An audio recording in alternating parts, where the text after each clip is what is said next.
The Michigan Wolverines were absolutely dominant on Saturday afternoon in Lincoln. Is this team, are the Maize and Blue, the number one team in all of college football? From LA to Piscataway, all Big Ten all year long. This is Big Ten 10. You know, when this one really started to get out of hand in a big way in the second half, I decided on my second screen to really pop up that Georgia-Auburn game and really start to look at the number one team in the country. So I had the number one team in the country, Auburn and Georgia over here, and then I had the number two team in the country, Michigan and Nebraska, over here on the other screen on the other television.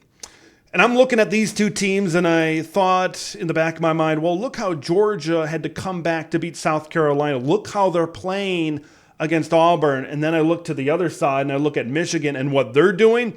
Right now, one of these teams looks like the number one team in the country. One of them does not.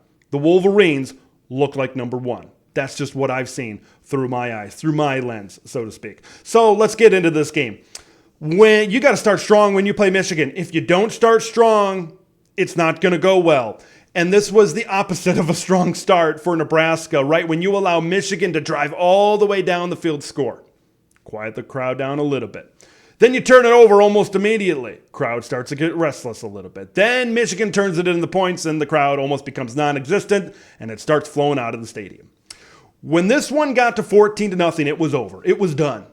Okay, with what Nebraska had on offense, with the lack of talent and explosive and any big playability on offense to come back into this game, and the way Michigan plays football when they get a lead, combined with, there's a lot of things to combine here. When you got ahead 14-0, Michigan was always going to win that game. Nebraska was never going to come back.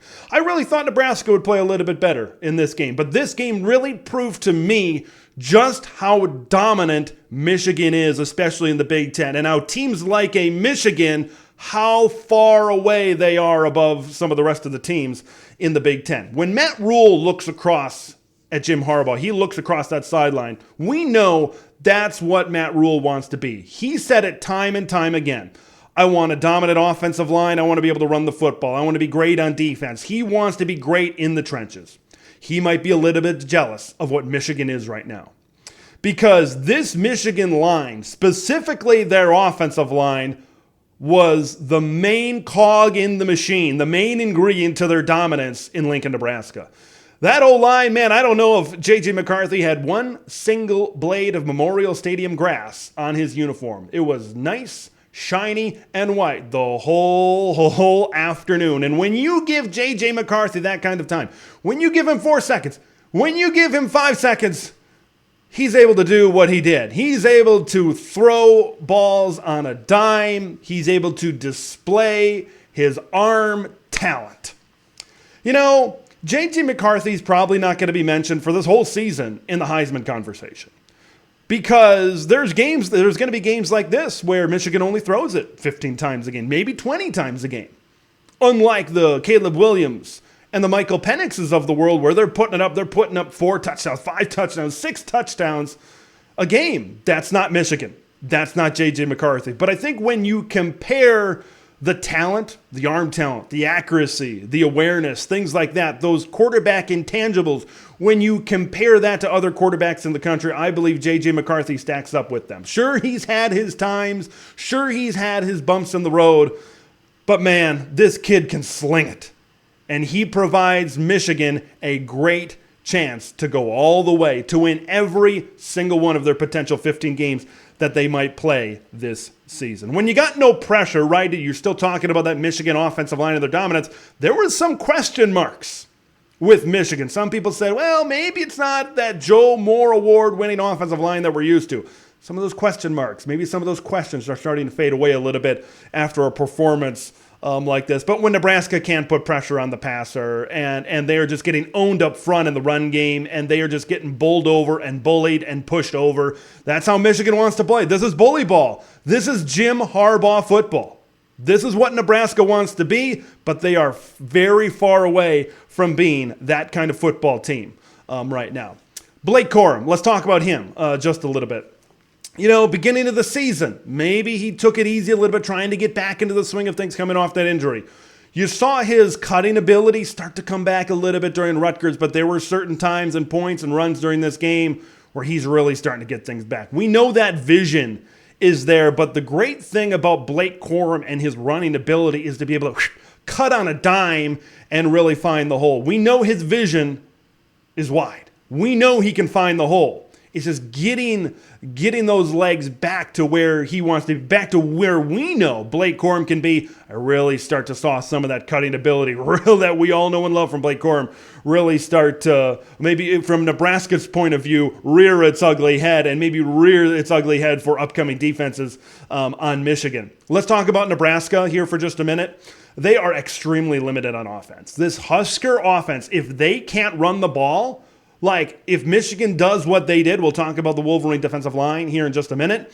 But if Nebraska can't run the football, they are extremely limited, and they are not going to score a lot of points, folks, if they can't get that run game going. Whether it's Heinrich Haarberg, and we know the difference he kind of makes, maybe compared to Jeff Sims, right? That option kind of look that he gives Nebraska. Whether it's Heinrich Haarberg or whether it's the turnover machine Jeff Sims, if you can't run the ball, whether it's a QB run or a traditional run game, it's going to be very difficult. It's going to be very difficult for Nebraska to muster anything because they don't have much on the perimeter. They don't have much from a pass game perspective. Their best receiving threat might be their tight end, Thomas Fidone, right now. So they don't have much on the outside. So they're going to need to figure things out. They're going to need to scheme up some things down the road. The good news for Nebraska might be you're not going to face a team with the defensive line depth of a Michigan. You're not going to face a team like the physicality of a Michigan because this is the most physical football team in America. That's how Jim Harbaugh wants to play. Talking about that Michigan defensive line, I think we know how great they are. We know the talent. The thing that really sticks out to me is their depth. Is how many great players, good to great players, are able to rotate in on that defensive line so it keeps those really good players fresh. So now when you get into the third quarter, now when you get into the fourth quarter, you're still able to get some of those explosive pass rushes and some of those things up the middle in the interior of the defensive line, and guys don't get wore down. That's what happens when you have a team like Michigan. That's what happens when you have the success and you're able to bring in a lot of really good players on that defensive front.